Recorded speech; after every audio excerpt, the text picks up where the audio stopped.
అయ్యా అనుమూల రేవంత్ రెడ్డి గారు, కొడంగల్ ముఖ్యమంత్రి గారు, మా బతుకులు ఇవి, మా బిడ్డల బతుకులు. చూడొకసారి రేవంత్ రెడ్డి గారు చూడండి, ఇటు చూపి, ఇవన్నీ ముఖ్యమంత్రి గారికి ఇవన్నీ చూపించు. ఈ మా బిడ్డలు చదువుకోవాలి, పేద బిడ్డలు చదువుకోవాలి. అన్ని డబ్బులు కొడంగల్కి ఎందుకు ఉండబోతున్నావు అనుమూల రేవంత్ రెడ్డి గారు? నేను అసెంబ్లీ వేదికగా అడిగాను, మమ్మల్ని కూడా దక్షిణ తెలంగాణ కాదు ఉత్తర తెలంగాణలో కూడా ఫస్ట్ ఒక model integrated minority SC ST BC పిల్లల గురించి ఒక 100 కోట్లు నువ్వెట్లా తీసుకుపోయినావు? నువ్వైతే 1432 కోట్లు కొండపోయినావు. మేము అడిగింది 100 కోట్లే. నేను అడుగున్నాను ఒకటే, కొడంగల్కు మీరు ఏది కొండపోతే ఆర్పు నాకు అది కావాలా, అది క్లియర్గా చెప్పాను. ఎందుకంటే రాజ్యాంగంలో సమాన హక్కులు ఉన్నాయి ప్రజలకు. పన్నులు మేము కడుతున్నాం, పన్నులు మీరు కడుతున్నారు కొడంగల్లో. అప్పులు మా మీద కూడా తెచ్చి కొడంగల్కి ఎందుకు ఉండబోతున్నాం మా డబ్బులన్నీ? ఇదే నా ప్రశ్న.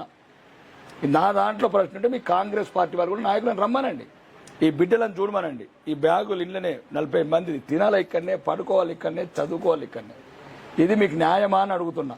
పెద్ద పెద్ద మాటలు చెప్పినావు ప్రతిపక్ష నాయకుడు ఉన్నప్పుడు, ఏదో ఉద్ధరిస్తాను. ఆ ముఖ్యమంత్రి ఏమో గజ్వేల్ అన్నావు, సిరిసిల్ల అన్నావు, సిద్దిపేట అన్నావు, దొరల పాలన అన్నావు. ఇప్పుడేమో మా జిల్లాకి ఇన్ఛార్జ్ ఏమో ఒక ఎల్మదొర పాలన తెచ్చినావు. నువ్వేమో రెడ్డి రాజు అయినావు, ఆయనేమో ఎల్మదొర అయిండు. ఎందుకు పగబట్టిరు నా ఆర్మూర్ని? మా పేద బిడ్డలు చూడు, చూడు, రా ఇడికి రా. దొర ఎల్మదొర కృష్ణారావు గారు దా, చూడు మా బిడ్డలని ఎంత అన్యాయం చేస్తావు, ఎన్ని రోజులు చేస్తావు. దొరల అహంకారం పోలేదు ఇంకా. పగబట్టినవు ప్రజాస్వామ్యంలో ఒక ప్రజాప్రతినిధి మీద, ప్రజా నియోజకవర్గం మీద, ప్రజలు గెలిపించిన ప్రజాప్రతినిధిని అవమానపరుస్తున్నావు. దానికి తోడు ముఖ్యమంత్రి గారు, దానికి తోడు దక్షిణ తెలంగాణ మంత్రులు దొరికినోళ్ళు దొరికినట్టు దోసుకపోండి. మా బిడ్డలు ఇట్లనే ఉండండి. 40 మంది రూమ్లలో ఉండాలా, 40 మంది ఇళ్ళని తినుకోవాలా, ఇంట్లోనే వాడుకోవాలా, మేము రోగాల పాలు కావాలా, మాకు చదువు వద్దు, వైద్యం వద్దు, ఉపాధి వద్దు. పెట్టుకోండి, అన్ని అక్కడనే పెట్టుకోండి. అందుకోసం అడుగుతున్నా, దీన్ని రాజ్యాంగబద్ధ సంస్థలను తెలుసుకుంటా. గవర్నర్ గారిని కలుస్తా, రాష్ట్రపతి గారిని కలుస్తా, ప్రపంచమంతా చూపిస్తా. ఈ ముఖ్యమంత్రి రాజ్యాంగ హరుడు కాదు. రాజ్యాంగ ప్రమాణం చేసి ఒకటే తన సొంత ఊరు కొడంగల్ ముఖ్యమంత్రి అయిండు. ప్రమాణమేమో తెలంగాణ ముఖ్యమంత్రి అని అన్నాడు, కానీ పనేమో కొడంగల్ ముఖ్యమంత్రిలాగా పనిచేస్తున్నాడు. దయచేసి ఇప్పటికైనా నేను ఇది ప్రజాస్వామ్యయుతంగా అడుగుతున్నా, ప్రజాస్వామ్యంలో మా మీద పగబట్టకండి. దయచేసి మిమ్మల్ని ఎట్లా ప్రజలు గెలిపించారో మమ్మల్ని ఎట్లా ప్రజలు గెలిపించారు. ప్రజలే ముఖ్యం ప్రజాప్రతినిధులకు. పార్టీలు వస్తాయి, ప్రభుత్వాలు వస్తాయి, మారుతాయి, కానీ ఈ పేద బిడ్డలకు చదువు, ఈ పేద బిడ్డలకు విద్య, ఈ పేద బిడ్డలకు వైద్యం, ఈ పేద బిడ్డలకు ఉపాధి, ఇది అందరి లక్ష్యం ఒకటే కావాలి. అది రేవంత్ రెడ్డి రాజు గారు, ఎల్మదొర కృష్ణారావు గారు, దొరలు, రెడ్డి రాజులు మళ్ళీ ఒకటైనరు, పేదోళ్ళ మీద పడ్డరు మళ్ళా. కాబట్టి దయచేసి ఇది మీకు న్యాయం కాదు. మీరు పగబట్టకండి ఉత్తర తెలంగాణని, అదే నేను కోరుకుంటున్నా. అందుకోసమే మా ఉత్తర తెలంగాణ బడ్జెట్ విడిగా పెట్టండి, మీ దక్షిణ తెలంగాణ బడ్జెట్ విడిగా పెట్టుకోండి. ఢిల్లీకి వెళ్ళి మన 9,000 కోట్లు అప్పు తెచ్చారు, 4,500 కోట్లు మీకు, 4,500 కోట్లు మాకు. మా డబ్బులు మీరు తీసుకుపోయింది. ఖమ్మం ఒకరు తీసుకుపోతారు, నల్గొండ ఒకరు తీసుకుపోతారు, మహబూబ్నగర్ ఒకరు తీసుకుపోతారు. 3 జిల్లాలైనా తెలంగాణ అంటే. అయితే మీరే రాసుకోండి, మీ ప్రజలని మీరు చేయండి. అక్కడ ఆర్బీఐ దగ్గర, గవర్నమెంట్ బిడ్డ దగ్గర మేము దక్షిణ తెలంగాణకి తీసుకెళ్తున్నాం నిధులు, అక్కడనే మీరు చేయండి. అప్పు మాకు సంబంధం లేదు చెప్పండి, అట్టనే చెప్పండి. రాజ్యాంగబద్ధంగా కూర్చుందాం, ఉత్తర తెలంగాణ నాయకులను కూర్చుంటాం, దక్షిణ తెలంగాణ నాయకులు కూర్చుండండి. మా న్యాయమైన వాట వచ్చే వరకు ఈ పోరాటం మాత్రం సాగుతుంది. ఈ మా హక్కుల గురించి చివరికి ప్రాణత్యాగానికైనా వెనుకాడను. దయచేసి ఇక నుంచన్నా కొల్లాపూర్ ఎమ్మెల్యే గారు, రాజ్యాంగ విరుద్ధంగా ప్రవర్తిస్తున్న మంత్రి గారు, ప్రజాప్రతినిధులకు అగౌరవపరిచి అవమానపరిచే ఎల్మదొర మంత్రి గారు, అనుమూల రేవంత్ రెడ్డి గారు, ప్రమాణం తెలంగాణ ముఖ్యమంత్రిగా, పనితనమేమో కొడంగల్ ముఖ్యమంత్రిగా. దయచేసి పార్టీలు పక్కన పెట్టండి.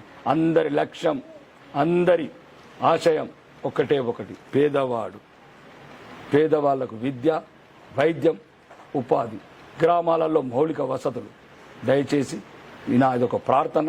మళ్ళీ మా ఉత్తర తెలంగాణని నక్సలిజం వైపు, తీవ్రవాదం వైపు నెట్టకండి. ఇప్పటికే నిస్సంగా ఉన్నారు. జరిగిన 15 నెలల నష్టము పూడ్చలేనిది. ఇప్పుడు మళ్ళీ ఇంకా తీసుకెళ్లి ఒకవేళ మా ప్రాంతాన్ని అల్లకల్లోని ప్రాంతము రోజు ఎన్కౌంటర్లు, ఎదురుకాల్పులు మీకు వినాలనున్నది దక్షిణ తెలంగాణ నాయకుల కంటే.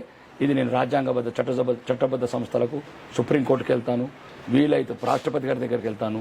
మా న్యాయం మాకు కావాలి, మా హక్కులు మాకు కావాలి, మా నిధులు మాకు కావాలి. కాబట్టి దయచేసి వెంటనే నేను ఏదైతే అప్లికేషన్స్ పెట్టానో అవన్నీ ఇమ్మీడియట్లీ శాంక్షన్ చేయండి. మీరు ఏదైతే మన కొడంగల్కి ఉండేవారో 1432 కోట్లు 1432 కోట్లు నాకు ఇమ్మీడియట్ శాంక్షన్ చేయండి.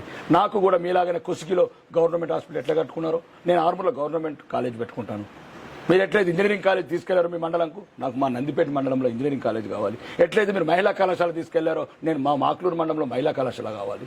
ఎలా అయితే మీరు మండలంకి తీసుకెళ్లారో model schools, hostels, junior colleges, నాకు కూడా ఆలూరు మండలం ఉంది, దొంకేశ్వర్ మండలం ఉంది, మాగ్లూరు మండలం ఉంది. ప్రతి చోట మోడల్ స్కూల్స్ కావాలి, మోడల్ హాస్టల్స్ కావాలి, మోడల్ వసతులు కావాలి. కాబట్టి మీరేదేమైతే ఇండస్ట్రీస్ కొని అవుతుండో మా ఆర్మూర్ ప్రాంతానికి కూడా కావాలి.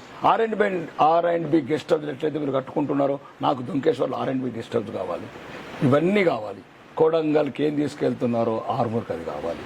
ఆర్మూర్ ప్రజలు మీలాగానే పన్నులు కడుతున్నారు. మీరు తెచ్చే అప్పులు ఆర్మూర్ ప్రజలు కూడా భరిస్తున్నారు. కాబట్టి ఇట్లాంటి పగ పెట్టుకోకుండా కడుపులో ఒకటి పెట్టుకొని ప్రజాస్వామ్యాన్ని ముసుగేసుకొని ఉత్తర తెలంగాణ ప్రజలకు అన్యాయం చేయకండి. ఇదే నా కోరిక. ఇది ఒక రోజు తప్పిన రోజు మళ్ళీ ప్రజా ఉద్యమం మొదలవుతుంది. బోలో భారత్ మాతాకి. ఎప్పటికప్పుడు వార్తలను వీక్షించేందుకు Q9 న్యూస్ ని సబ్స్క్రైబ్ చేసుకోండి, లైక్ చేయండి, షేర్ చేయండి. విలువైన సమాచారాన్ని ముందుగా మీరే తెలుసుకునేందుకు బెల్ బటన్ ని క్లిక్ చేయండి.